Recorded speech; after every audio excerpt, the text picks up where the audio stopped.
Hello everyone, and let's start with the discussion of profit and loss today. So these are the four basic terms which you need to remember if you want to solve the questions of these chapters. Because obviously these are the base terms which you'll encounter with every question of if the question is of this chapter, obviously. The terms are cost price, selling price, profit and loss amount, and profit and loss percentages. The meaning is same as it's named as. Cost price, the price at which you purchase thing. If you are a seller, I'm talking about the thing when you are considered to be the seller. You're not a consumer here. In this cost price at which the good is purchased, selling price, the amount at which the good or service is sold at, and profit and loss amount. It's the amount which you have gained or lost in the whole transaction thing, and it's same as the profit and loss percent. So you're dealing it in a percent form.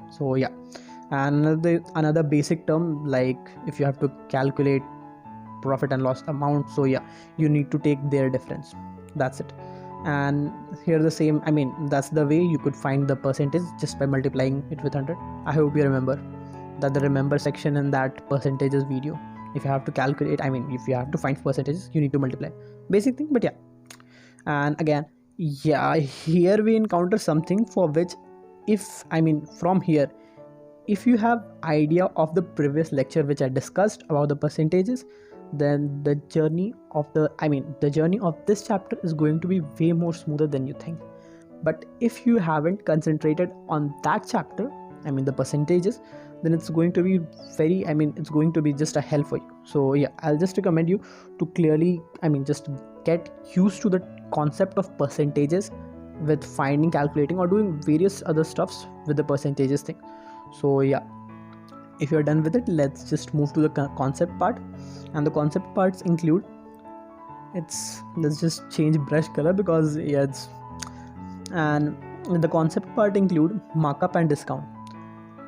First, it's markup and discount. I don't know whether you get with this or not, but yeah, markup is the price.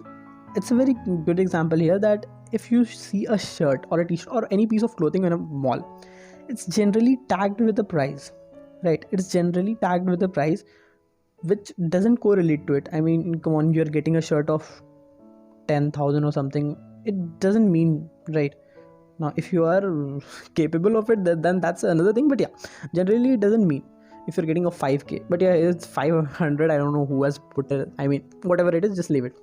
So yeah, it's the markup price, the price which is being displayed to you. From here, you means the consumer. The price which is being displayed to the consumer. After that, almost everyone would have seen that there used to be a strike through, and there used to then the seller used to mention a discount margin in percentage generally, that this discount we are giving on a product. Let's suppose, what is it? Yeah, here it's 10%. So 10% of 500, it's 50, right?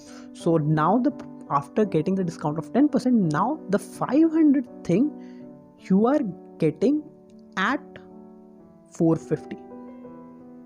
So it's just a marketing strategy, but we don't have to focus on that. We have to solve questions. So yeah, that's the markup thing, and that's the discount thing. Now always remember some points, like discount is always, just a second again, discount is always calculated on the markup price, and markup price is always calculated on the cost price. And again, the profit is always calculated on the cost price which you have, which you had paid.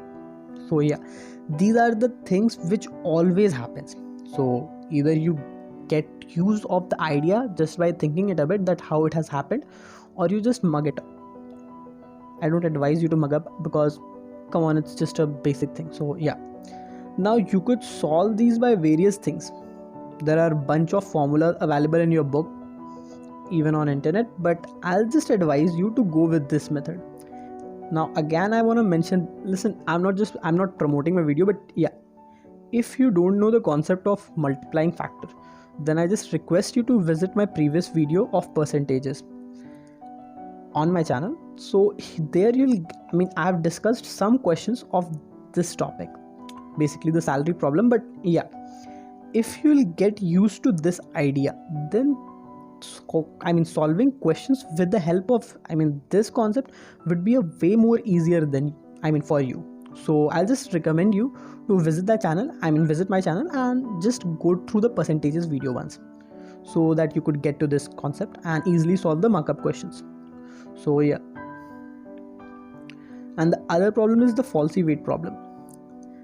Here in this problem, we generally used to discuss the situation where a shopkeeper has a weighing machine and it just start malfunctioning. I hope you understand if a weighing machine malfunctions, then what could be the consequences. So yeah, it happened, and now you have to calculate its profit loss or whatever. So these two statements, if you remember these statements, you could solve these questions. If you don't understand or remember these 2 points, it's going to be very much difficult for you to solve these questions. So I'll just request to pay attention for a bit and remember these points after understanding. So, obviously. So yeah, SP will be calculated on the amount of quantity given. SP is the selling price. It will be always be calculated on the amount that's given. That's shown as given, right? That's shown as given, for which you are being paid for. That amount will account for your SP. And CP will be calculated on the amount of actual sold quantity. Actual sold quantity, it means the quantity that just left your shop, right? On that amount, the CP will be calculated, and then by the difference you could get to the profit percent or any other thing which you require. So yeah, these two lines, if you don't understand, if you face any difficulty in understanding them, just comment me down. I'll just pick a video of explaining, or I'll just explain you there. So yeah, and now just quickly dive into the tricks. Before diving in, I just want to make you understand that if you haven't watched my previous video that's of percentage, I have earlier videos also, but I'm not just promoting my video. If you haven't watched percentages video, then it's going to be very difficult for you. So here I come. Tricks, I'm not going to be discuss any I'm not going to show any tricks for this chapter, obviously, because the point is you are going for a competition exam. You're already competitive exam, so you're already having lots of things in your head.